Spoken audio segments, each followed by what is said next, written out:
Buenas noches a todos, gusto saludarles. Solo voy a aclarar una duda que tiene Lidio.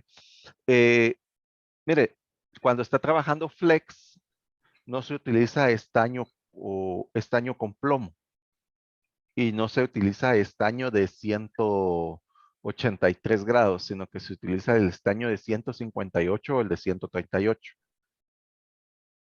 Entonces, eso va a ayudar a que las temperaturas del cautín sean más bajas para poder soldar. Por lo menos para soldar flex, usted tiene que estar manejando el cautín entre 300 a 325 grados. Ya no ponerlo en temperaturas más altas porque si no, el mismo flex se va a comer. Entonces, eso es lo que De se hace. haberlo sabido antes, era de 183 grados la pasta que tengo. Por eso es que le costó un poquito más y se le quemó un poco más el flex. No Pero, me costó sí solder rápido, ok. pero pues lo hubiera hecho mejor. Sí, sí, pero ahorita sí ya, eso se recomienda cuando uno está empezando. Si ahorita ya agarra un poquito de práctica, definitivamente mejor siga, para no incurrir en más gastos, siga utilizando la 183 sin ningún problema. Entonces, lo único que sí no se recomienda es que su temperatura de la punta del cautín, sí, o sea, el cautín en sí en su programación no tenga más de 325 grados. Estaba 400. Entonces, hay que tomar eso en cuenta porque si no, se le va a comer el flex. Entonces, eso sería todo. ¿Qué Ya se pasta puede retirar. utilizaría? Ay, espéreme tantito. ¿Qué pasta utilizaría de que no sea de 183 grados? La de 138 o la de 158. Pero en marca, ¿cuál es? Pues yo solo utilizo Amtech o Kester, ¿verdad? Yo, pero hay unas que son Mant, son unas chinitas y está la Mechanic también, si no consigue de marca. Ok. Lo único que esas son un poco sucias, entonces cuesta un poco más limpiar. En cambio, las que son de marca, esas son bien fáciles de limpiar. Ok, está bien. Eso Muchas sería todo. gracias. Chicos, los dejo. Una disculpa. Ok, listo, Lidio. Que pase feliz noche. Mañana nos vemos. Yo creo que tal vez mañana no vamos a tener clase porque aquí en Guatemala es feriado, entonces creo que mañana vamos a descansar, pero el día jueves sí, más seguro que continuemos. Igual estén atentos al grupo y yo les Mañana, comento. ¿estaría mañana subiendo esta clase, profe? Sí, de hecho Mañana la veo. les acabo de subir la clase del día de ayer. Ok, Ok. no tenga pena, Lidio, gusto saludarle. Bueno, entonces vamos a continuar. Preguntas respecto al día de ayer de lo que vimos, jóvenes. ¿Alguien que le haya quedado alguna inquietud? ¿No? Bueno, el día de hoy pues vamos a hacer un par de prácticas por acá. Pero antes de empezar a hacer las prácticas, nosotros vamos a tener que aprender alguna teoría básica. Sé que algunos colegas pues ya saben qué significa esto, pero algunos colegas nunca lo han visto. Entonces, el Advanced Configuration and Power Interface, en español ACPI, ¿qué es? El ACPI, ¿sí?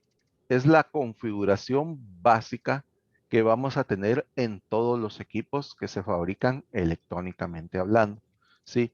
Es un estándar, ¿sí? Y cuando se está hablando de un estándar, se está hablando de algo que es igual en todos los equipos y que por lo menos debe de cumplir estas condiciones. Entonces, eso es lo que significa el estándar ACPI. Ahora, ¿para qué me sirve el estándar ACPI? Resulta que cuando nosotros estamos trabajando con, por ejemplo, equipos de laptop, cuando nosotros agarramos la laptop, la encendemos, esto empieza a cargar todo el sistema, ¿sí? Y poco a poco que va cargando el sistema, entonces empieza a cambiar de estados. Por ejemplo, cuando ustedes encienden la máquina, pues a un principio empieza las fuentes de 5, la fuente de 3.3 voltios, después empieza otras fuentes, después empiezan otras, hasta que el equipo empieza a cumplir con la imagen, ¿sí? Entonces, el estándar ACPI lo que hace es darnos las guías y parámetros básicos que nosotros vamos a tener y vamos a necesitar para que el equipo funcione. En este caso, pues yo les dejé este link porque en esto no me voy a entretener mucho, ¿sí? En lo que es aquí les dejé el link y está puesto en el material que tenemos en el grupo donde dice links. Entonces, aquí pueden leer la teoría básica. Yo lo que me voy a concentrar es sobre esto. Cuando nosotros venimos y agarramos un equipo, ¿sí? Que no tiene batería puesta, o es un equipo o una consola de videojuego que no está conectada, ¿sí? Este equipo se encuentra en estado lógico o en estado ACPI en G3. G3 para nosotros va a significar que se encuentra mechanical off. Mechanical off significa que todas las fuentes del equipo no están conectadas, ¿sí? O sea, prácticamente es cuando nosotros no tenemos conectado el cargador o el transformador o PSU, como le llamamos en nuestro país. Ese es el estado G3. Cuando nosotros venimos y automáticamente venimos y enchufamos la consola de videojuego a la energía eléctrica, entonces esto cambia de estado, ¿sí? Igual que las laptops. Pasamos del estado G3, ahora pasamos al estado G5. En el estado G5, ahí vamos a encontrar todas las fuentes que se le conocen en lo que son laptops, las fuentes Always, y en lo que son consolas de videojuegos se le conocen como las fuentes standby, ¿sí? ¿Qué son las fuentes standby? Son las fuentes necesarias para que el equipo esté alimentado y espere la orden de encendido, ¿sí? Para que nosotros podamos encender el equipo. En lo que son consolas de videojuego, casi siempre vamos a encontrar fuentes de 3.3 voltios, de 5 voltios, de 1.8 voltios, de 1.2 voltios. Depende de la configuración del laptop que nosotros tengamos, pues hay fuentes que aparecen desde los 3.3 voltios, ¿sí? Hasta los 1.8 o 0.2 voltios en las de nueva generación. Entonces, todo esto va a ir cambiando dependiendo de la generación y dependiendo del equipo, ¿sí?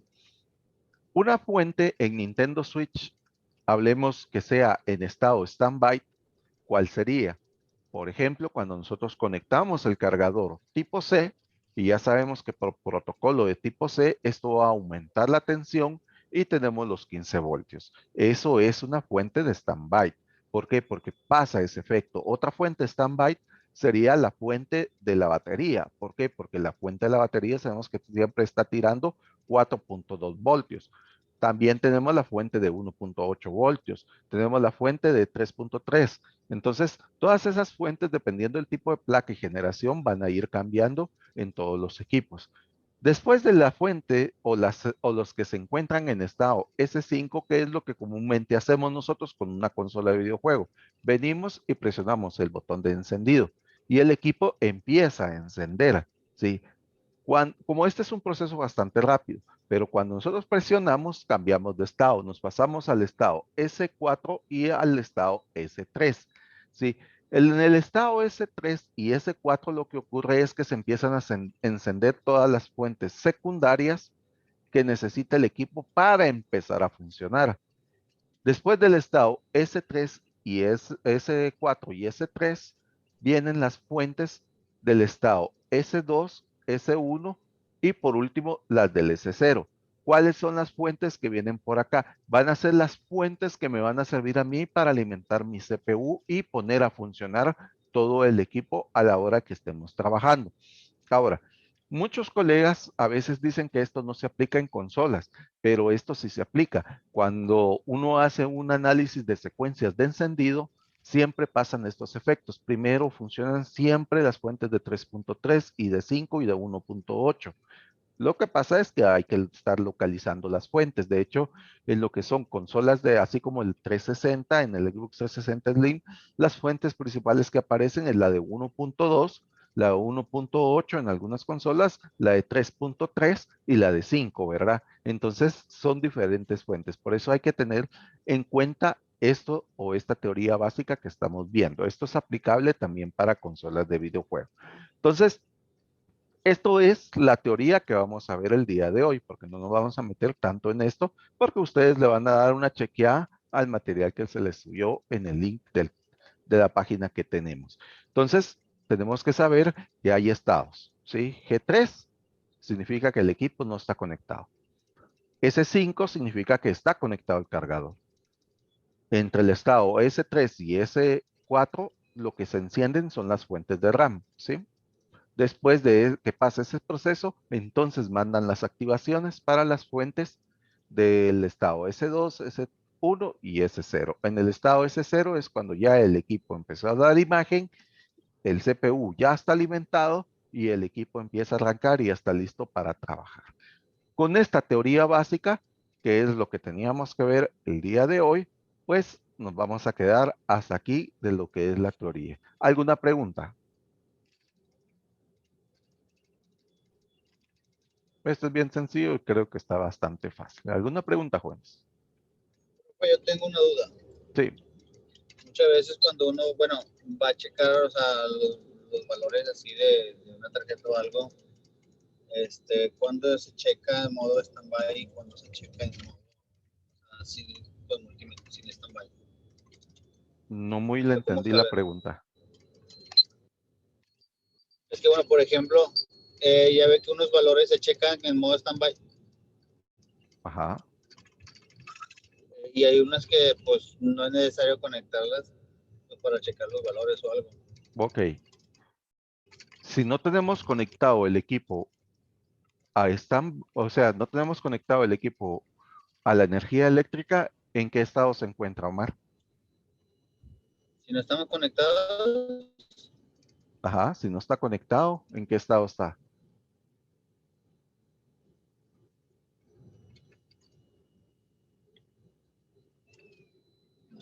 pues, bueno, pues ¿Alguien no que están tenga en la stand-by, respuesta? no están.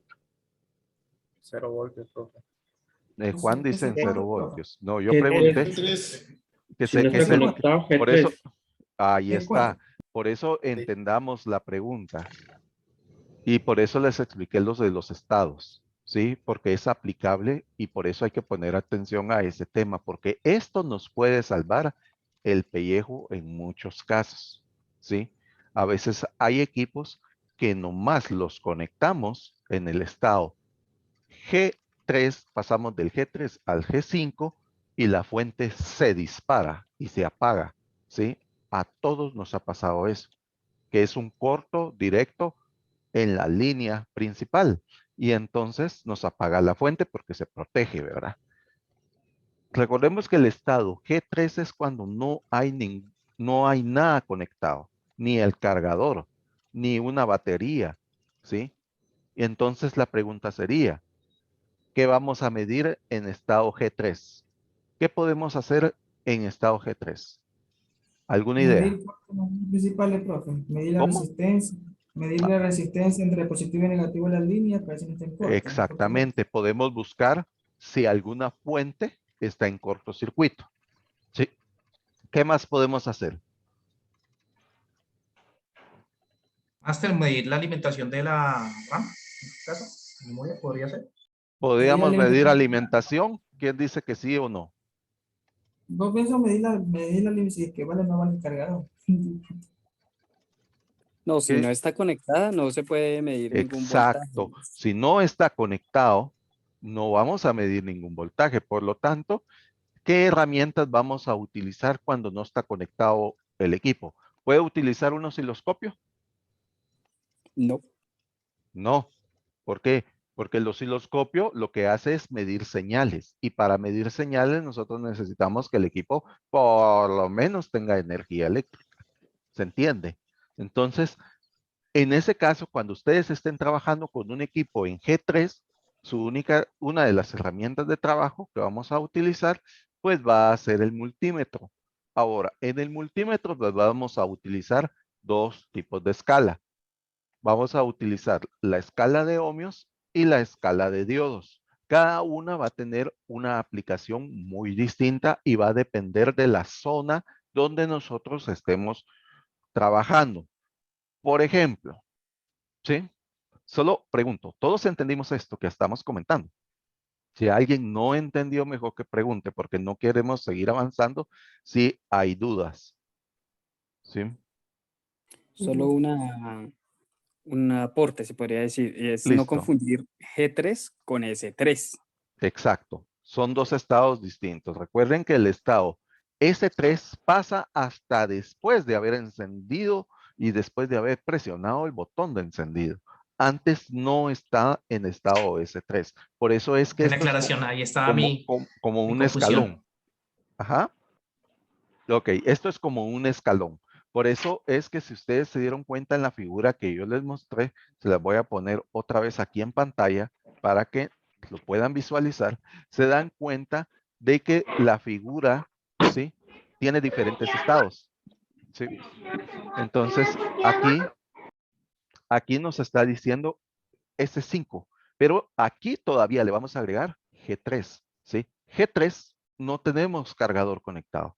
Después de que conectamos el cargador, entonces pasa a S5. ¿Por qué pasa a S5? Porque aquí el equipo o la consola de videojuego lo que va a hacer es encender todas las fuentes standby, ¿sí? Donde las fuentes standby más comunes en consolas de videojuego, ¿sí? Por lo menos nosotros en 360 voltios, y depende de qué configuración sea. Si es Trinity, es 1.8 voltios, y si es placa Corona, está la de 1.2 voltios.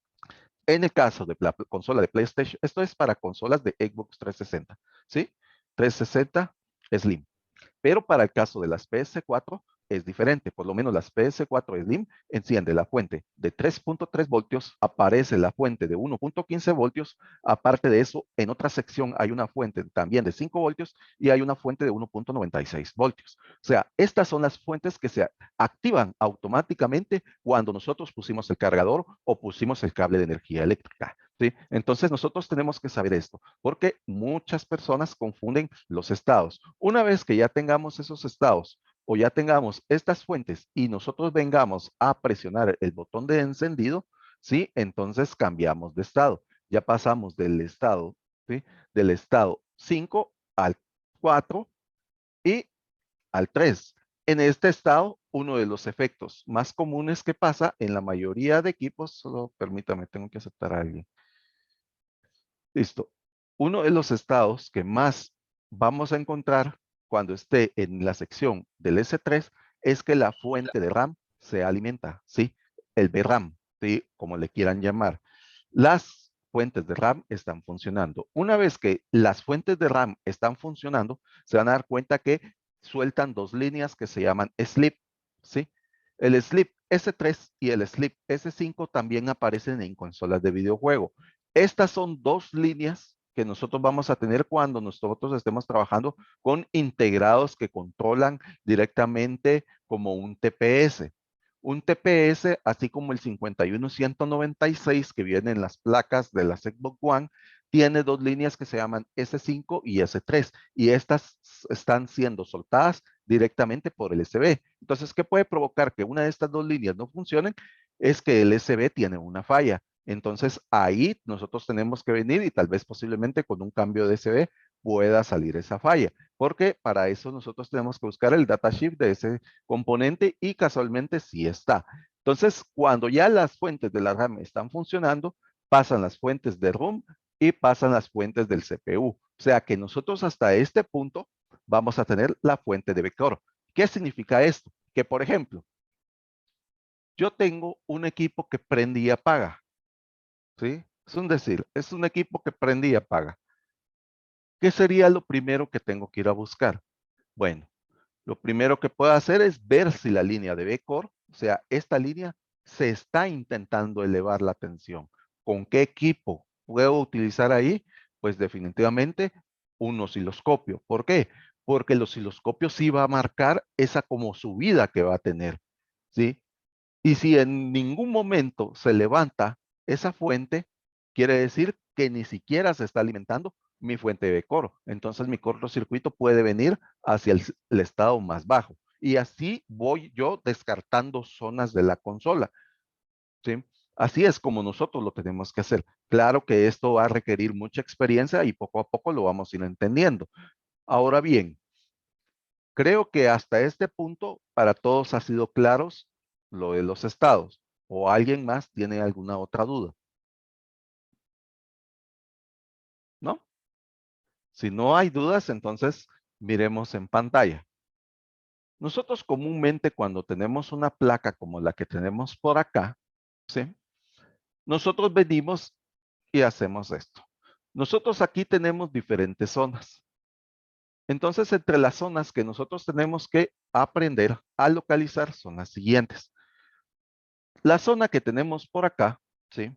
Toda esta parte que tenemos por acá es el circuito de entrada, ¿sí? Lo vamos a poner circuito de entrada. ¿Qué significa el circuito de entrada? El circuito de entrada es por donde entra la alimentación principal. Después de que entra la alimentación principal, se activan las fuentes de standby. Las fuentes de standby las localizamos por acá, ¿sí? Por este lado están las fuentes de standby, ¿sí? Una vez que se activan las fuentes de standby, entonces se activan las fuentes que necesita la consola para funcionar. Empieza a alimentar el U5B1 y aparte de eso, alimenta una sección, ¿sí? Del SB. O sea, que quiere decir que el SB en este punto, en standby, también entra una sección en función. Esa sección permite que nosotros, por medio del conector de la placa de encendido que está de este lado, que es donde todo el mundo conoce lo que se llama el PCB de encendido, ¿sí? Pongámosle PCB de encendido que va aquí, entonces nos va a permitir que haya una línea de 3.3 voltios y que cuando nosotros presionemos el botón, esta mande un estado bajo y a su vez nosotros vengamos y pase un proceso por acá, que aquí pasan 5 voltios, ¿sí? Y eso permite que entonces se encienda el SB y después de que encienda el SB, ya se empiezan a activar las otras fuentes, que son la fuente de 3.3 voltios que tenemos por acá, la fuente de 5 voltios que tenemos por acá, empieza el proceso de las fuentes de RAM, ¿sí? Que las tenemos por acá, que son fuentes de RAM, después viene la fuente de VRAM, ¿sí? Que esta es otra fuente que tiene por acá, y entonces llega la señal para que las fuentes de CPU o todas las fuentes del B-Core funcionen, ¿de acuerdo? Así es como así es como la secuencia básica de este equipo va a funcionar. Ahorita lo estamos viendo ¿cómo les puedo decir? A un grosso modo. Todavía no es algo muy sintetizado, porque esto lo vamos a ver a nivel de esquemático, no a nivel de placa, sino que a nivel de esquemático para poder entender parte del proceso de las habilitaciones, porque este es un proceso. Yo habilito a esto, tú habilitas a esto, hasta que llega hasta el final. Pero más o menos para que tengan alguna idea, así es como se encuentran localizadas por lo menos las fuentes principales. ¿Alguna pregunta o algún aporte que quiera hacer algún colega?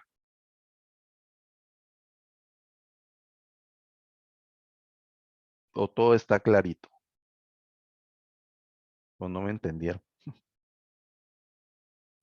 Entendido, hasta ahora entendido. Sí, listo. Bueno, entonces prácticamente así es como vamos a desglosar la consola de Xbox 360 Slim en todas sus versiones. ¿De acuerdo? Entonces, no hay preguntas. ¿No hay dudas de esto? Yo solo con una pregunta, lo que pasa es que Sí. no sé si solo a mí me está sucediendo de que el ratón o el mouse o el marcador va muy lento, entonces hablas y hasta después marca, entonces me confundo porque no sé ni de qué estás hablando. No sé si a los demás les está pasando. Sí, profe, coincido con el compañero, es verdad. Ok, listo. Ujú. Puede ser la señal de Zoom, porque siempre Zoom tiene un delay. Eso es lo que puede estar pasando, pero creo que se logra entender bastante bien porque estoy marcando todas las zonas, ¿sí? Pero igual, de todos modos, nosotros vamos a venir por acá. Vamos a marcar siempre, ¿sí? Lo voy a tratar de hacer un poco más lento. Este es el circuito de entrada, ¿sí? Vamos a poner circuito de entrada. De esta forma vamos a ver toda la zona de standby. Sí, disculpa, no sé si estás ¿Listo? escribiendo porque no aparecen letras. Ahorita. No, no aparece, es como que no estuvieras marcando nada. Ok. ¿No vieron nada de lo que hice en la pizarra? No, por eso. No. Ah, Sí, bueno. está escribiendo. Se ve el Entonces, puro listo. lapicito. Se ve el puro lapicito en la pantalla. ¿No? Listo. Es porque entonces No está no. dibujando como lo haces siempre. Exacto. Era porque no estaba dibujando. Sí. Pero como nadie me dijo nada, yo expliqué. Bueno, listo. Ahí está el problema. Ahora sí ya pueden visualizar. ¿Sí? Sí, una línea como Ahora rosa. sí, profe. Listo. Ahí Una está. línea. No Sí. estaban visualizando. Listo. Entonces vamos a volver a la explicación. Gracias por el comentario. En esta zona que nosotros tenemos por acá, ¿sí? Es la zona que nosotros tenemos el circuito de entrada, ¿sí? En esta zona que tenemos por acá, vamos a localizar nosotros la fuente de standby. ¿sí? Todas las fuentes de standby. Después de que se activan las fuentes de standby, automáticamente una sección de lo que es el SB, ¿sí? Que lo tenemos por acá, que este tiene varias funciones, se empieza a alimentar, ¿sí? Es una sección, no es todo el SB. Es una sección que necesita de fuentes de standby. Cuando este ya es alimentado, hay un circuito que pasa en la parte baja que viene y me hace una función con el U5B1, ¿sí? Una vez que este entra en función, entonces viene y yo ya puedo venir y mandar un voltaje de 3.3 voltios a la PCB de encendido. La PCB de encendido pues va a tener un botoncito que nosotros cuando lo presionamos, ¿sí? Esto va a permitir encender la consola. Una vez que se enciende la consola, regresa una señal que viene para acá que manda a activar las fuentes de 3.3 que están por acá, ¿sí? Estas son las fuentes de 3.3 voltios y esta es la fuente de 5 voltios. Una vez que se activa la fuente de 3 y 5, entonces mandan a activar la fuente de RAM, ¿sí? Las fuentes de la RAM las tenemos por acá. Después de que se activan las fuentes de la RAM, vamos a poner otro color, se activan las fuentes de VRAM, ¿sí? Las fuentes de VRAM son estas que tenemos por acá. Y después de que se activan las fuentes de VRAM, se activa toda la sección del CPU que viene controlada por esta sección, ¿sí? Aquí, todo esto que miramos en negro sería todo el B-Core, ¿sí? El B-Core siempre va a ser parte de las últimas secciones que se van a activar. Ahora bien, ¿sí? Esto lo podemos medir únicamente con el osciloscopio, porque si usted pone un multímetro ahí para medirlo, eso es muy rápido y no lo va a poder medir. Entonces, para eso nosotros aquí ya utilizamos el osciloscopio para ir viendo en qué momento se va activando cada fuente. De hecho, tal vez si nos da tiempo en el curso, vamos a hacer esa práctica. Vamos a poner la consola a funcionar y vamos a ir buscando secuencias de encendido, ¿sí? Entonces, así es como más o menos vamos a tener la secuencia de funcionamiento y de alimentación de la consola de videojuego. Entonces, por ejemplo, vamos a agregar un tema más. Si yo cuando vengo, lo primero que hago es conectar mi cargador por acá y veo que el cargador de Xbox 360, ¿sí? En la parte de enfrente tiene una pequeña luz. Cuando está funcionando se pone de color verde y cuando está apagada está en color rojo. Pero ¿qué pasa cuando nosotros venimos y conectamos y queremos y de una vez se pone en cortocircuito la fuente? Es porque tenemos un corto directo en la línea principal, la línea de 12 voltios. Pero esto lo vamos a ver en un diagrama esquemático para ver cómo va compuesta la línea. Entonces, no tengo que ir a medir, por lo menos, ejemplo, no voy a ir a medir la fuente de 3 y 5, pues. No, ¿por qué? Porque yo ya sé que mi corto está por acá y aquí entonces empiezo a buscar. ¿Por qué? Porque nomás estoy conectando el cargador, esto se me está disparando. Entonces, más seguro, el corto se va a ubicar en la entrada. ¿Sí? Sin embargo, pues siempre hay que hacer las inyecciones de tensión, ¿verdad? Entonces, más o menos por acá es la estructura de lo que es la consola de videojuego Xbox 360. ¿Alguna pregunta o algo que quieran acotar o alguien que quiera opinar?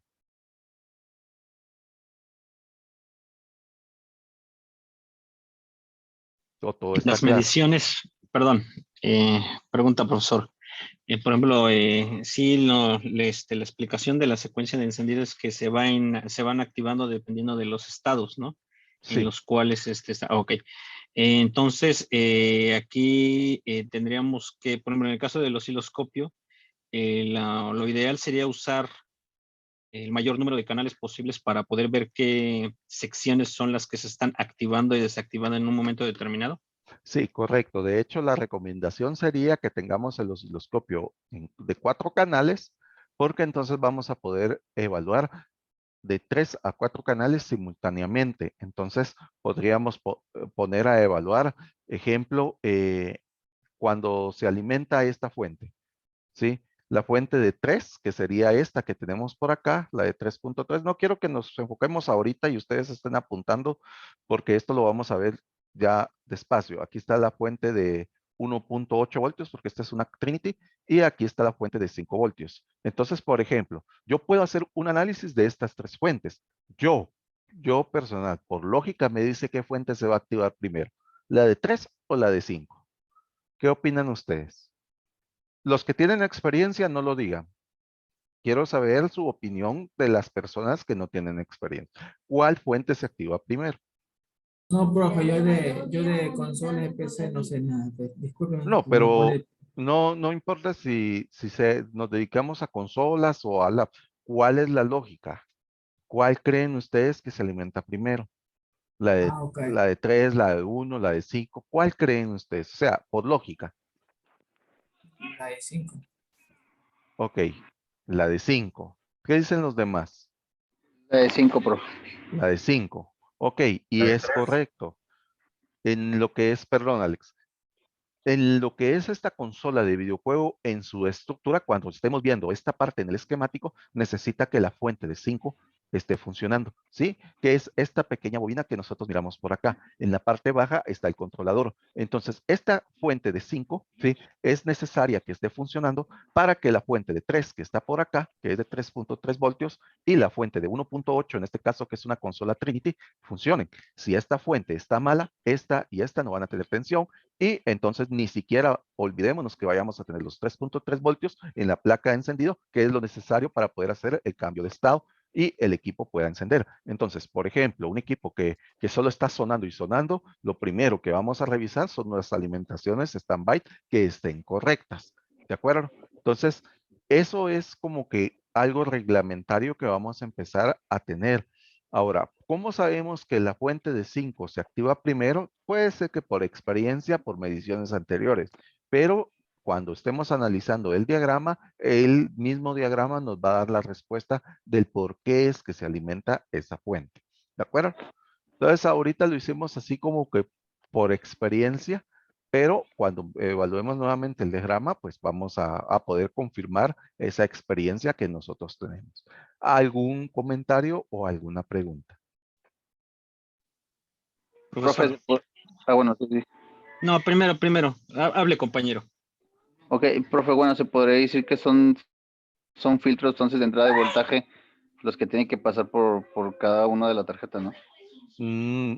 No son filtros, estos no son filtros, son bobinas y son fuentes que necesitan, por decirlo así, perdón, sí tenés razón, son pequeños filtros, pero estos sirven como para, por decirte así, para rizar, para quitar el rizado que se va generando o el ruido que se va generando en la línea, ¿sí? Para eso que es que tenemos una bobina y unos capacitores.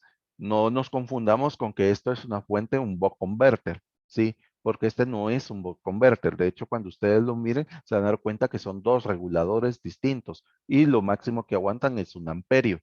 Entonces, solo son reguladores, como su nombre lo dice, para mandar pequeñas tensiones en modo standby para que el equipo empiece a funcionar. Porque ya después se pasan las fuentes buck converter, que son las de 3.3 y la de 5 que tenemos en las partes bajas, ¿verdad? Ok, ya por ejemplo, de la bobina esa ya no la trae la corona, ¿verdad? ¿Cuál? La bobina. No, no las trae. Nacho, ¿ibas a comentar algo? No, yo creo que, bueno, en este caso le parece que lo dejamos para después, ya cuando esté en análisis. Iba a comentar un poco acerca del analizador lógico, pero mejor continuamos, profesor. Ok, listo. ¿Alguna otra pregunta, jóvenes? ¿No? Todo está bien. Bueno, si todo está bien, entonces veamos por acá. Vamos a parar por acá, ¿sí? ¿Qué es lo que nosotros necesitamos para empezar a manipular una placa? ¿O cómo vamos a empezar a buscar un cortocircuito en una placa? Hay diferentes técnicas. Una puede ser de que nosotros vengamos y en estado mechanical off, que sería ¿qué estado, Juan? ¿Cómo le llamamos a este estado?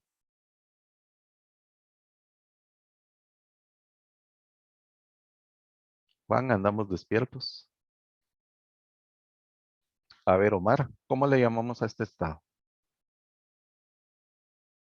¿Se me puede repetir la pregunta, profe? Vamos a hacer un análisis en una placa, ¿sí? Y estamos en estado mechanical off. ¿Qué estado es? ¿Es C3? Es G3, exactamente. Entonces, empecemos a memorizar eso. Entonces, vamos a hacer un análisis en una placa en G3, ¿sí? Estado G3. ¿Qué es lo que yo tengo que saber? Por ende, la placa no va a estar alimentada. Entonces, ¿qué escalas me van a servir para empezar a analizar? Me van a servir escala de Dios y escala de ohms. Ahora, ¿de qué va a depender qué escala puedo utilizar de referencia? Va a depender mucho de nuestra propia forma de poder diagnosticar. Yo personalmente, para medir fuentes, yo utilizo mucho mejor la escala de ohms, ¿sí? No utilizo la escala de Dios, pero hay colegas que utilizan la escala de Dios. ¿Cuál de las dos es correcta? Pues ambas son correctas. Lo único que nosotros tenemos que tener es como que algo anotado por si en dado caso no tenemos una placa que sea igual. Ahora, una de las cosas que tenemos que tomar en cuenta es de que cuando nosotros estamos trabajando en ciertas zonas de la placa, ustedes me dicen si pueden ver la línea. ¿Sí la pudieron ver? No, profe, En este a momento mí está la cargando la pantalla. pantalla. Ahí Ok, salió la listo. placa ya. ¿Ya se cargó? Sí, ahí salió la placa ya. Y una ¿Sí, señor, línea sí ya. negra. pueden ver una X que puse por acá? Ok, listo. Si pueden ver la X, estamos. Entonces, nosotros tenemos que tomar en cuenta, por lo menos, todas las zonas que no tengan que ver con el CPU, ¿sí? Todas estas zonas, ¿sí? Vamos por acá. Muchas veces, todas las zonas que no tengan que ver con CPU, en escala de ohms, vamos a tener valores altos, ¿sí? Pero todas las zonas que estén, la voy a poner ahora remarcado, ¿sí? Todas las zonas que tengan que ver prácticamente con CPU, directamente con CPU y alimentaciones, ustedes van a tener en escala de ohms valores bajos, ¿sí? O valores muy pequeños. Por ejemplo, aquí usted puede hacer que mida 25 ohmios, puede hacer que mida 20 ohmios, puede hacer que mida 15 ohmios, e inclusive puede hacer que mida 3 ohms, ¿sí? Como en los últimos casos de las últimas consolas. Entonces son valores bien pequeños. Si yo pongo mi multímetro en continuidad o en escala sonora, ¿sí? Lo pongo en escala sonora, ¿qué va a pasar en esta zona? Todo lo que yo voy a tener por acá, ¿qué va a pasar? Va a pitar, ¿sí? Va a empezar tit el multímetro. ¿Por qué? Porque estas zonas y todas las que tengan que ver con el CPU son zonas de baja resistencia, ¿sí? Y todas esas zonas siempre va a pitar el multímetro. Entonces, eso es lo que se dice que no todo lo que pita es cortocircuito. Y esa es una de las razones por las cuales no pongo yo personalmente en escala de continuidad, no la pongo para medir fuentes, sino que lo pongo en escala de ohms o en escala de Dios. Es cualquiera de las dos que ustedes se sientan más cómodos, ¿sí? Lo ideal cuando nosotros estamos viendo estos temas es empezar a utilizar bastante la lógica que nosotros estamos agarrando en este momento.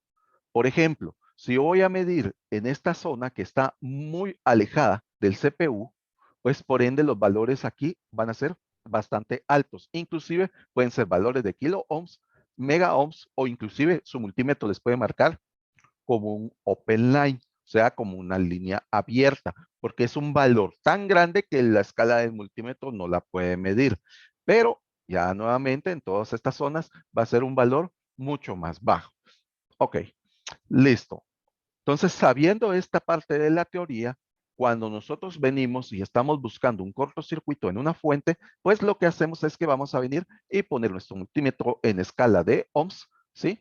O en escala de diodos. Como les digo, ustedes lo ponen donde más se sientan cómodos y apuntan el valor en una placa buena, ¿sí? Hagamos de cuenta que aquí me marque 2K, 2 kilo ohms. Ok, entonces agarro otra placa y que si ahora agarré esta placa y aquí me está marcando 0.001 ohm. ¿Cómo podemos catalogar esto? Como una falla, ¿sí? ¿Por qué? Porque yo ya sé que en una placa buena, en este punto me está marcando 2 kilo ohms, pero en una placa mala me está marcando 0.00 ohms, que esto es un corto circuito directo en la fuente. Entonces, esta fuente puede estar en cortocircuito y entre esta zona que está por acá, donde están los controladores, puedo buscar yo el cortocircuito. ¿De acuerdo? Entonces, esa es una de las formas que nosotros vamos a utilizar para poder diagnosticar placas, porque esto no es que solo vaya a aplicar para consolas de videojuegos, esto va a aplicar para todos los equipos. Entonces, miremos pues, ¿alguna pregunta antes de pasar a la práctica? ¿No hay preguntas? Master, una preguntita. Dime. En la medida en diodo también nos da ohmios o no te dan voltios. No, allí nos dan milivoltios. Ok. Ujú. Ahí son milivoltios. ¿Sí? ¿Alguna otra duda? Más bien una pequeña acotación, ¿Sí? que también en parte depende del multímetro que se esté utilizando en el caso de la medición en escala de diodos. En el caso de ohms sí puede variar, pero creo que es un poco menos, ¿verdad? Es un poco menos. De hecho, esa prueba la vamos a hacer por acá. ¿Alguna otra pregunta, jóvenes? ¿No?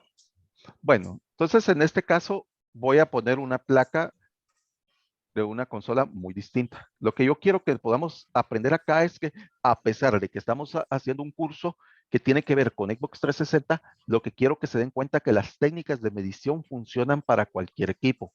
¿De acuerdo? Entonces, por ejemplo, aquí tengo, vamos a encender los multímetros porque estos se apagaron. Y listo. Aquí tengo dos multímetros, ambos de la misma marca, pero son diferentes series. Por ejemplo, vamos a quitar esta placa que tengo por acá y vamos a agarrar una de las placas que sí está buena. ¿Qué es lo que vamos a hacer? Yo casualmente encontré esta placa, no esta que tengo acá, sino que otra. Solo voy a apagarle el micrófono por acá, disculpe. Listo. Entonces, esta placa que tenemos por acá es una placa funcional, ¿sí? ¿Qué es lo que tendría que hacer yo? Por ejemplo, yo me voy a ir a la fuente de 5 voltios. La fuente de 5 voltios de esta consola está por acá. Está ubicada de este lado, ¿sí? Aquí tenemos el MOSFET de baja, el MOSFET de alta, los capacitores de filtrado, pero esta es la bobina, ¿sí? Esa estructura ya la vimos. Entonces, yo vengo, agarro mi punta negra del multímetro y entonces vengo y empiezo a medir. Para que lo puedan visualizar, vamos a encender la luz por acá. Creo que ahí lo van a visualizar mejor. Miramos, pues, ahí el multímetro está en escala de ohms. Perdón, esto se metió con Holt. En escala de ohms y empecemos a medir. Ahí me está marcando más casi un open line. ¿Sí? 10.5, 10.4, 9.25, hasta que se va a lograr estabilizar en un valor más o menos como de 8, 8.5, por ahí va. Miren, dice 8.59 kilo ohms, ¿sí? Es un valor bastante grande. Miramos ese mismo valor en el otro multímetro que tenemos por acá. Miremos pues, la misma medición, ¿sí? Miren, se empieza a estabilizar, es un valor totalmente distinto. Ahí va estabilizándose, 8.61 kilo ohms. Son valores muy parecidos, ya se dieron cuenta, en la escala de ohms.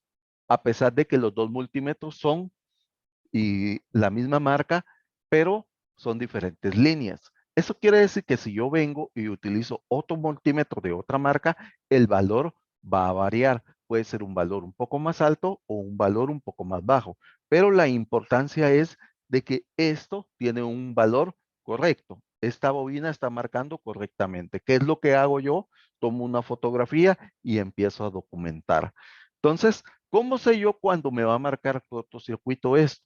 Cortocircuito va a ser como que nosotros hiciéramos esto. Miren, pusiéramos las dos puntas así y entonces me va a dar un valor que si ustedes se dan cuenta es un valor bastante bajo. Para que lo puedan visualizar mejor. Miren, es un valor bastante bajo. Si a ustedes les está marcando ese valor, en una bobina, eso quiere decir, o va a ser un indicativo para ustedes que en esa sección puede haber un cortocircuito. Miremos el otro multímetro que tenemos por acá, hacemos lo mismo y el valor puede variar. Miren, ahí espero, se estabiliza, va a empezar a bajar hasta que va a llegar a un valor un poco más estable. ¿Sí? Vamos a esperar, 0.6, 0.5. Mientras tanto que el otro multímetro que tenemos por acá, miren qué valores da. 0.2, 0.3, o sea, es más bajo el valor. Entonces, empezamos a buscar cortocircuitos en placa. Ok, para saber, y esto va a ayudar bastante para aquellos equipos que prenden y apagan. Entonces vengo yo, miremos esta otra fuente.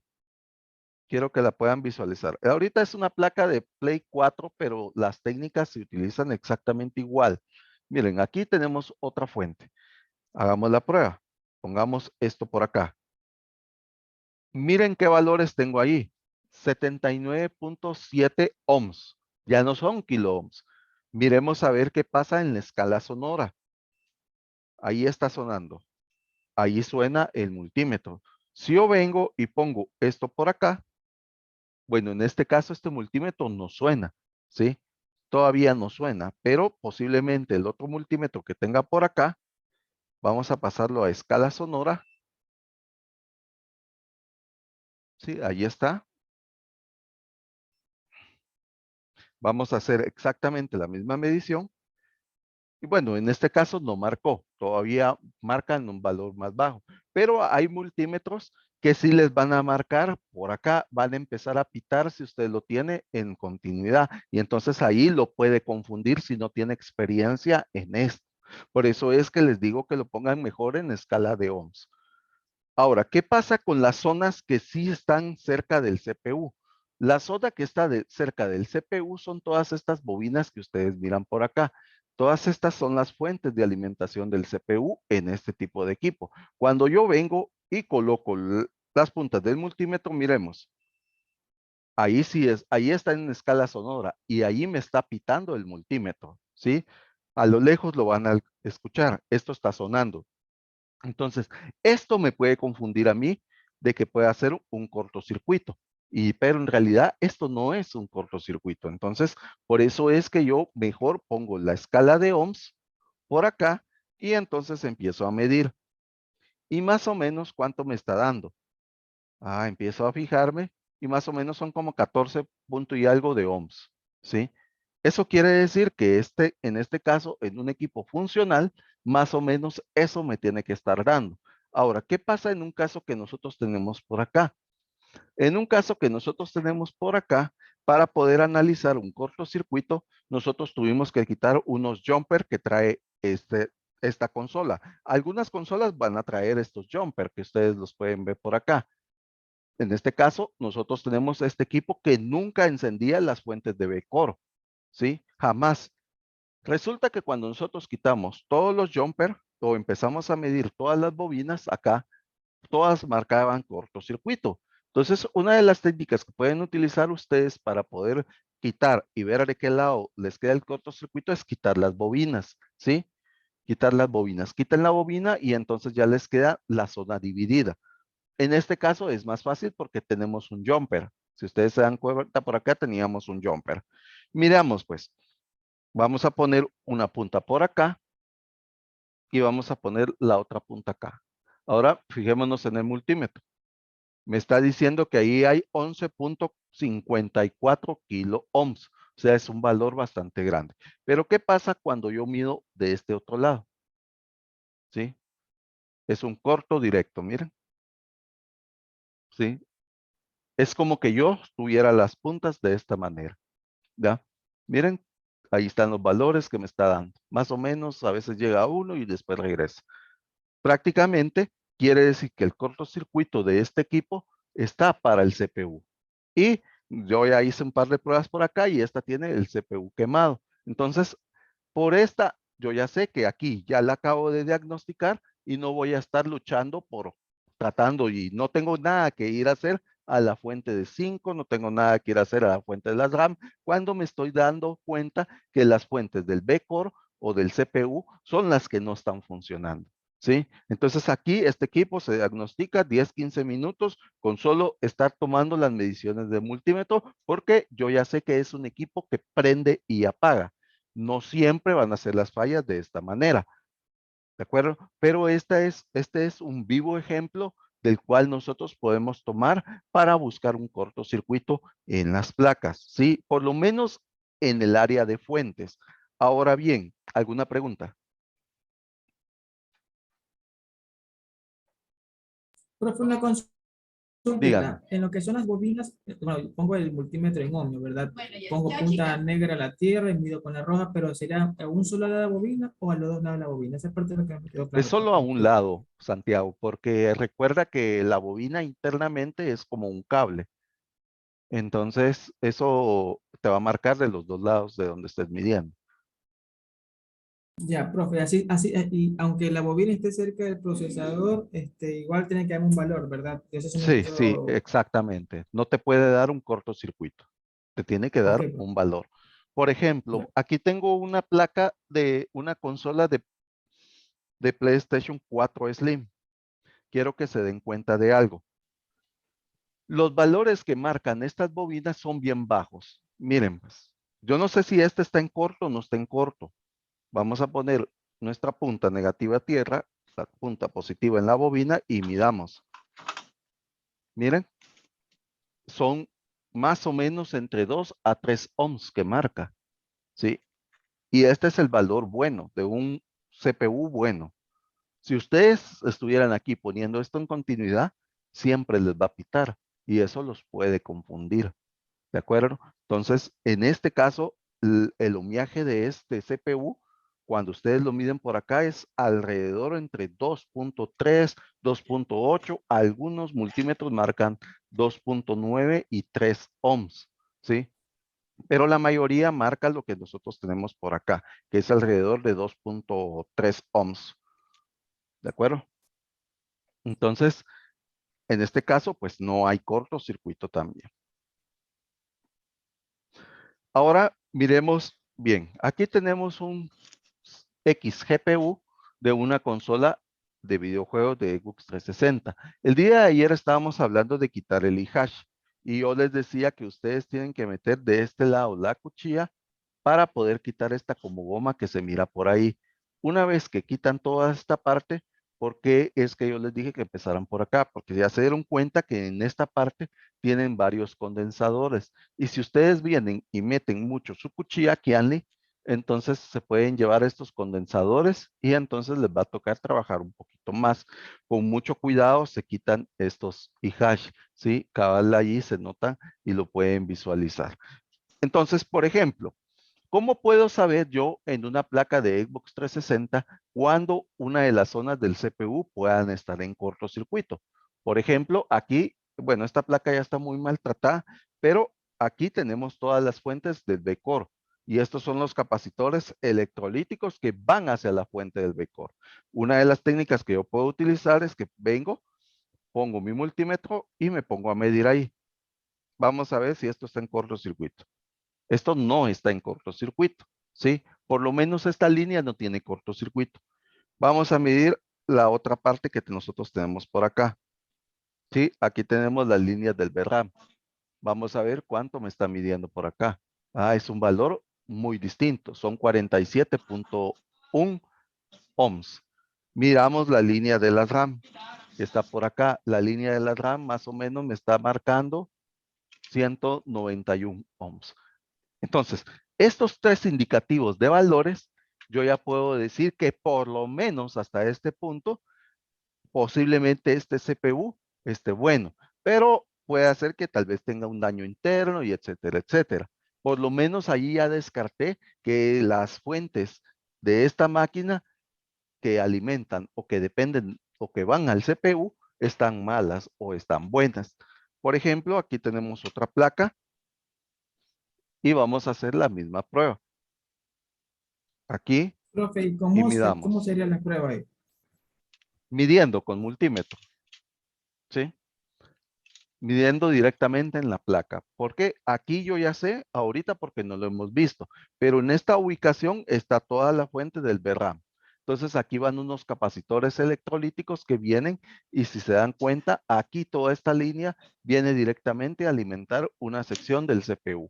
Ahora, cuando esta sección del CPU está quemada o está mala o hay un problema en esta línea, es cuando nosotros encontramos aquel error del 0023.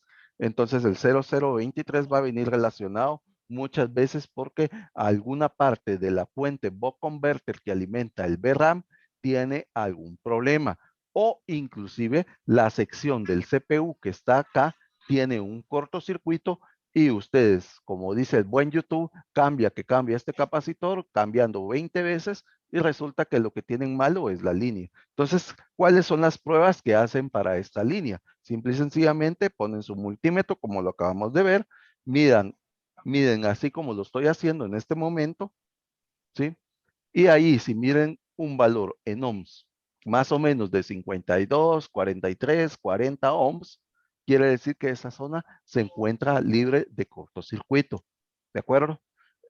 Si aquí me estuviera dando un valor como en que estuviera así, entonces quiere decir que esa zona se encuentra en cortocircuito, ¿de acuerdo? ¿Se entendió, jóvenes? Sí, profe, sí, profe. ¿Sí? ¿Todo está claro? Yo tengo Listo. una pregunta. Dime, Roberto. A diagnosticar por lo regular, bueno, lo mejor en este caso sería siempre empezar por las fuentes del BCore, ¿verdad? Depende mucho, depende. Porque al final de cabo todos vamos a tener protocolos distintos. Pero yo, por lo menos, siempre que voy a revisar una placa que prende y apaga, muchas veces lo que busco son cortos en las fuentes, buck converter. ¿Cómo puedo identificar yo que es una fuente buck converter? A ver, ¿quién me puede decir? ¿Cómo puedo identificar yo que es una fuente buck converter? Master, cuando hay dos MOSFET, Exacto. uno de alta y uno de baja.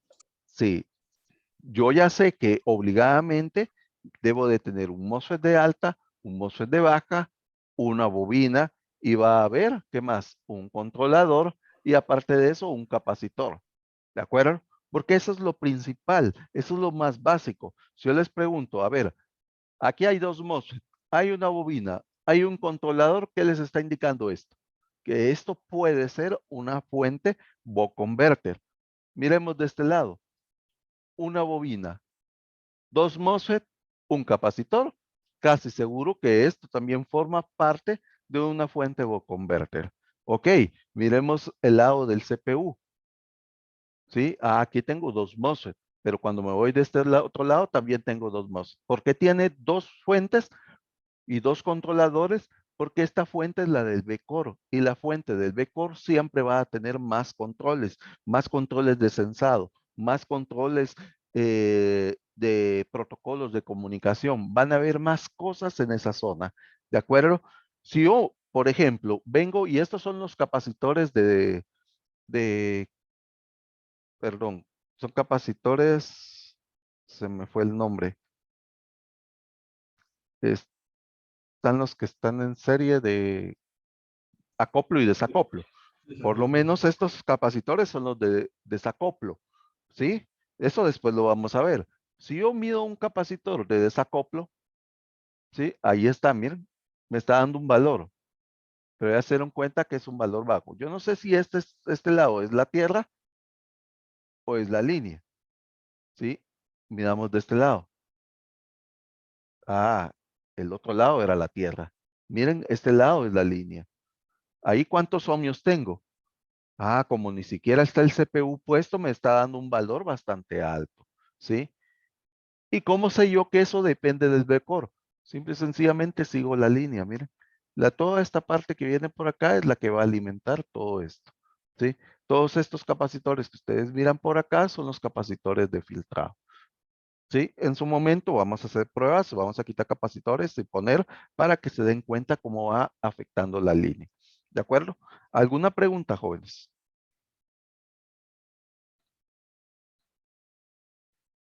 ¿Alguna pregunta o alguna duda? ¿Preguntas o dudas, jóvenes?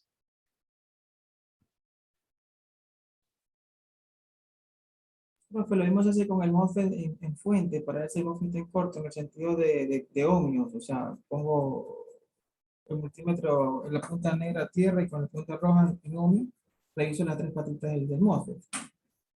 Ujú, las tres patitas. Y recuérdense que lo ideal, hablamos de los MOSFET, que lo ideal es sacarlos, ¿sí? No medirlos en placa, porque en placa nos puede dar una medición engañosa. Entonces, lo mejor es quitar el MOSFET, medirlo por afuera, y ya sabemos que no tienen que marcar las tres patitas continuidad, ¿verdad? Listo, profe, gracias. ¿Alguna otra pregunta, jóvenes? Para poder medir allí en donde están los capacitores, hay que quitarlos, ¿verdad? Para poder medir o no. Sí, exactamente. Estos capacitores, si ustedes quieren, ustedes ahí lo que van a hacer es que, por ejemplo, algunas consolas prenden y apagan, pero es porque tienen problemas de filtrado. Y esas consolas cuesta un poco más localizarlas. Entonces, las técnicas que vamos a ver aquí nos van a ayudar a poder reducir ese tipo de falla. Pero para poder llegar a ese nivel, nosotros tenemos que saber utilizar bien el osciloscopio, porque para eso vamos a utilizar una nueva herramienta que nosotros acabamos de comprar, ¿sí? Que es esta que tenemos por acá, que es un medidor ESR exclusivamente para capacitores. Pero esto es para poder hacer mediciones con osciloscopio y que sean puntos de referencia directamente en placa. Entonces ya no vamos a tener aquello de que voy a tener que estar quitando un capacitor por capacitor, sino que prácticamente esto no es que nos vaya a solucionar el problema, pero nos va a reducir bastante para saber si el equipo se está disparando o la fuente Buck Converter se está disparando porque tiene un problema de filtrado. Y los problemas de filtrado solo los vamos a detectar con osciloscopio. A veces los capacitores, por ejemplo, se los voy a poner por acá. A veces hay equipos, ustedes me avisan cuando la pantalla les cargue.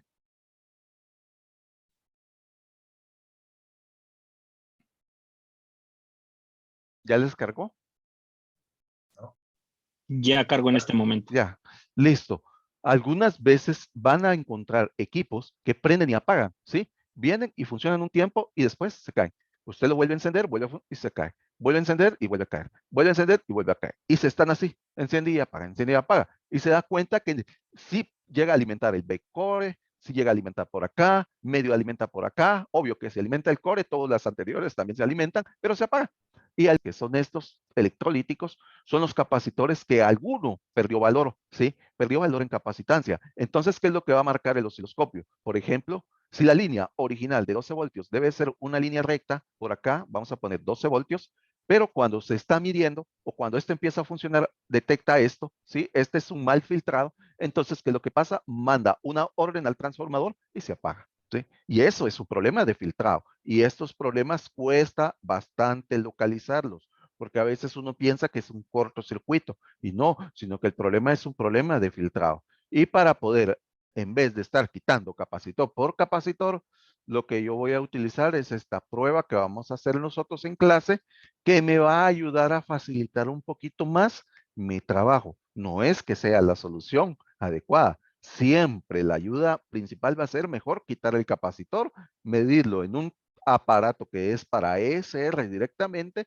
y entonces eso me va a ayudar. Pero si yo soy de aquellos técnicos que quiero mejor solo medir en placa, voy a tener que tener un osciloscopio con un capacheck que se le llama y este capacheck al ponerlos en una configuración que les voy a enseñar me va a ayudar a poder localizar por lo menos capacitores o fuentes que tengan un mal filtrado. Entonces, no sé si les ayuda bastante la respuesta. Sí, Carlos, gracias. Listo. ¿Alguna otra pregunta?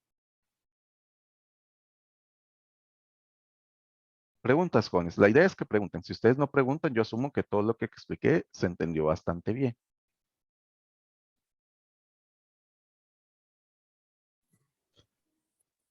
Bueno, a modo de aporte sería con respecto a los multímetros y ese tema, a utilizar continuidad, o sea, hay que acostumbrarse, como dice Adolfo, a utilizar la escala de Ohm, ¿sí? Mirar el multímetro, porque la escala de continuidad es como algo para agilizar, ¿sí? Recuerden que la continuidad es para poder encontrar una ruta completa por donde va a pasar la corriente. Entonces sirve para saber, por ejemplo, si uno está buscando una línea, si no encuentra, digamos, en el diagrama puede aparecer, pero de pronto físicamente no sabemos dónde está, entonces sirve para medir, saber si una línea está rota, si han visto unos controles de 360, hay líneas rotas y uno quiere medir la continuidad de un lado a otro, para eso sirve, para no estar de pronto viendo y agilizar, porque marcas como una ruta, saber que está ruta completa. Pero para poder analizar así un procesador, una línea, lo que dice, lo que nos está enseñando Adolfo, ¿no? A apuntar, comparar con otras placas, crear la base de datos con respecto a nuestro multímetro, porque inclusive si el multímetro se va desgastando, se va viajando, pues va también a cambiar el valor. Entonces, eso es importante. Sí, lo que Y yo, perdón, lo importante, sí, dime. no, continúa Isaías. Ok, lo otro era, por eso lo importante, lo que se vio la semana pasada, profundizar más con el tema, por ejemplo, de los book converter. Ya el profe subió inclusive unos canales para estudiar y así entender por qué de pronto algunos, digamos, en esas partes, los MOSFET de alta, de baja, hay uno que sí va a tener que marcar, por ejemplo, tierra, pero sin embargo hay que sacarlo, pero no hay que asustarnos si marca tierra porque hay uno de esos MOSFET, el de baja, que va a tierra, pero eso toca profundizarlo y estudiarlo y así no queda uno tan perdido a medida que va avanzando pues todo nuestro curso. Exactamente. Parte de eso es lo que tenemos que entender. Isaías tocó un punto bastante bueno. Por ejemplo, todos los técnicos dicen, bueno, cualquier multímetro me funciona, sí, pero no cualquier multímetro te va a servir para el día a día. Lo que yo aconsejo es siempre comprarte un multímetro de por lo menos de marca, ya sea una marca reconocida, un Makita, un Fluke, que es un poco caro, pero es muy bueno, un Amprobe, a veces hay algunos Stelen que son buenos, la marca Owen también son buenos, Rigol y todas esas marcas, pues son bastante buenas, pero si realmente no te puedes comprar un buen multímetro, de marca que te va a costar como $50, entonces te va a tocar trabajar con los más baratitos que serían los Sunshine. Un Sunshine te andará costando como $25. Ese puedes utilizar para empezar, pero tú tienes que ser consciente que vas a necesitar un buen multímetro. ¿Por qué? Porque a veces, si ya se dieron cuenta, a veces hay ciertas mediciones que uno debe tomar que son necesarias para que necesitamos que sean bastante exactas y eso solo nos lo va a dar un multímetro pues de buena calidad, ¿verdad? Entonces son cositas que hay que tomar en cuenta y además que un multímetro no es una herramienta que vamos a estar cambiando cada semana, ¿verdad? Sino que la vamos a estar cambiando hasta que se nos arruine o si tienen la maña como yo que cada 4 o 5 meses ando vendiendo las cosas, ¿verdad? A algunos les da risa porque ya me conocen, pero eso es lo que tenemos que tomar en cuenta. Entonces, eso puede ser una buena herramienta para poder tener en cuenta. ¿Alguna otra pregunta? Enrique, ¿alguna pregunta? Si tiene usted o estamos bien. Si no, yo me recuerdo que me había dicho que no tenía micro, si no, por el chat puede comentar. Pueden usar el chat, de verdad. Yo quisiera que si hay colegas que tienen preguntas, háganlas. ¿Sí? En la mañana Omar me hizo una pregunta y una de las preguntas que él me hacía es, ¿cómo mido un fusible? A ver, jóvenes, vamos a medir un fusible. Primero, tenemos que aprender para qué me sirve un fusible. Un fusible es un componente que me va a ayudar a evitar un cortocircuito y que cuando pase un cortocircuito se abra, ¿sí? Recordemos que las consolas de videojuego hay fusibles y hay fusibles rearmables.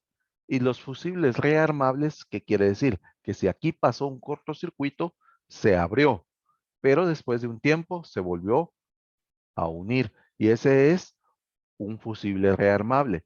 Y los fusibles en cualquier parte del mundo lo podemos medir en continuidad, como dijo Isaías, de punta a punta. ¿De acuerdo? y va a pitar. Si ustedes no les pita, pues ese fusible está abierto, ¿verdad? Siempre tienen que hacer estas comparaciones. ¿Alguna otra pregunta, comentario, aporte?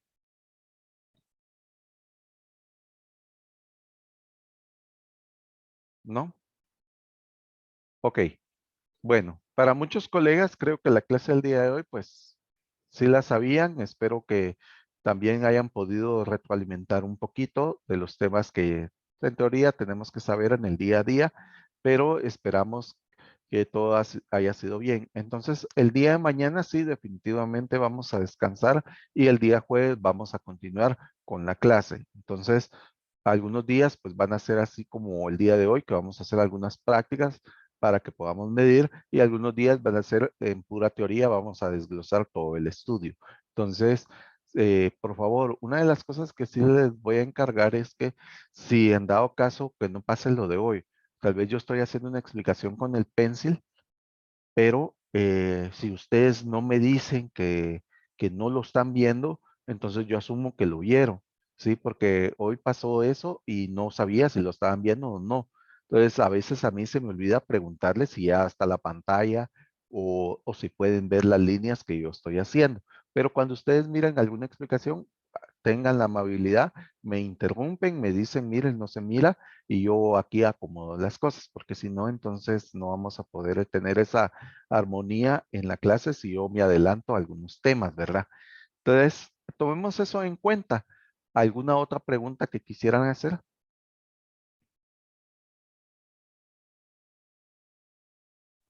No, otra acotación sería, Ujú. ahorita que, bueno, mañana no hay clase, toca aprovechar al máximo y ver toda esa electrónica básica que, para hacer una analogía y entender, es como esos muebles que compra uno desarmados en los malls, ¿cierto? Para armar uno mismo. Si no viniera con instrucciones es muy difícil, ¿no? Entonces de nada sirve, aunque hay que saber, ¿no? Qué es un tornillo, qué es un tarugo, qué es todo ese tipo de cosas, para cuando uno lo vaya a ensamblar entender qué es lo que va a utilizar. Entonces la electrónica básica al principio es muy difícil entender, ¿sí? Se desespera uno, sabe, comprender un MOSFET, una resistencia sin saber ni siquiera qué función cumple. Entonces eso es lo importante, tener paciencia, que con este curso todo eso va a engranar y hay que aprovechar y estudiar, o si no después se complica lo que uno le vayan a enseñar más adelante. Sí, exacto, Isaías. ¿Alguna otra pregunta, jóvenes? ¿O aporte?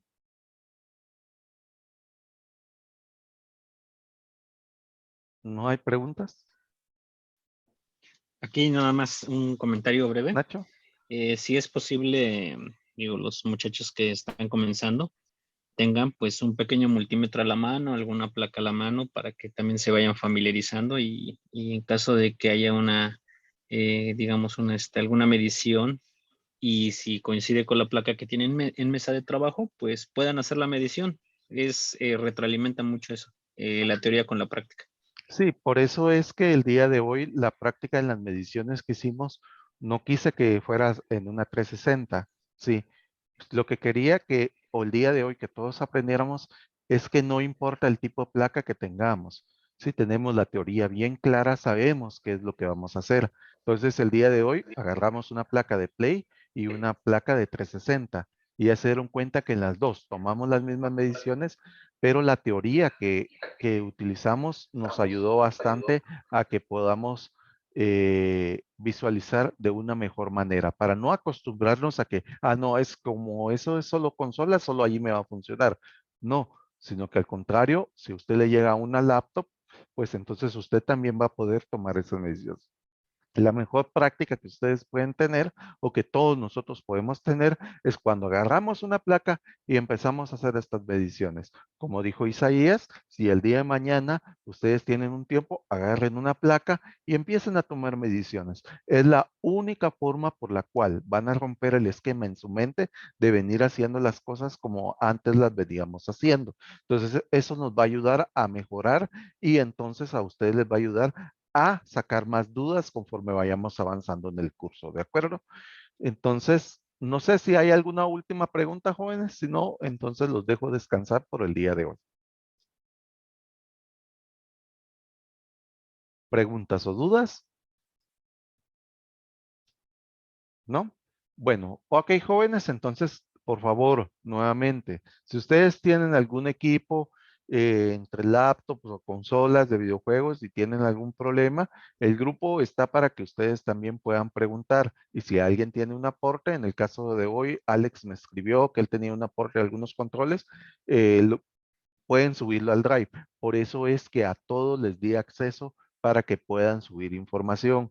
Al final, si usted ayuda a un colega en ese sentido de información, pues en el futuro ese colega va a subir alguna información que a usted le puede ayudar a resolver algún problema en el día a día. Entonces, por eso es que todos podemos tener acceso a ese mismo Drive y poder hacer ediciones en la misma carpeta.